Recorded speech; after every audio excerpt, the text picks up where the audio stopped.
హయగ్రీవుడు అనే రాక్షసుడు బ్రహ్మదేవుని గురించి ఘోరమైన తపస్సు చేసి తనకు మరణం లేకుండా వరమివ్వమని కోరుకుంటాడు. దానికి బ్రహ్మదేవుడు, పుట్టిన ప్రతి ప్రాణికీ మరణం తప్పదు, కాబట్టి వేరే ఏదైనా వరం కోరుకో అని చెబుతాడు. అప్పుడు ఆ రాక్షసుడు ఒక ఉపాయం ఆలోచించి, గుర్రంతల మనిషి శరీరం హయగ్రీవం కలిగి ఉన్న నా వంటి వాడి చేతిలో తప్ప నాకు మరెవ్వరి చేతిలోనూ మరణం ఉండకూడదు అని వరం కోరుకుంటాడు. లోకంలో తనలాంటివాడు మరెకరు లేరు కాబట్టి తనకు మరణం ఉండదని వరం పొందిన హయగ్రీవుడు గర్వంతో లోకాలను వేధించడం మొదలుపెడతాడు.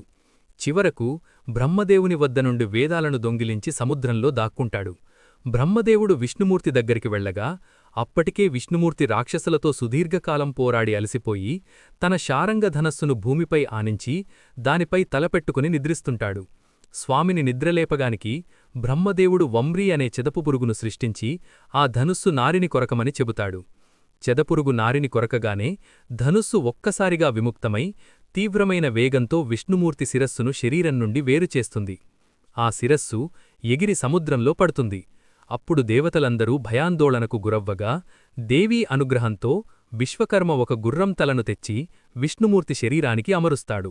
ఇలా గుర్రంతల కలిగిన విష్ణుమూర్తి హయగ్రీవస్వామిగా మారి అదే రూపంలో ఉన్న రాక్షసుడైన హయగ్రీవుణ్ణి సంహరించి వేదాలను రక్షిస్తాడు.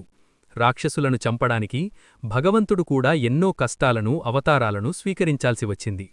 ఈ కథ మీకు నచ్చినట్లయితే మరిన్ని ఆధ్యాత్మిక మరియు చారిత్రక రహస్యాల కోసం వెంటనే మా ఛానల్ను సబ్స్క్రైబ్ చేసుకోండి. పక్కనే ఉన్న గంట సింబల్ని నొక్కడం ద్వారా మా కొత్త వీడియోల అప్డేట్స్ అస్సలు మిస్ అవ్వకండి.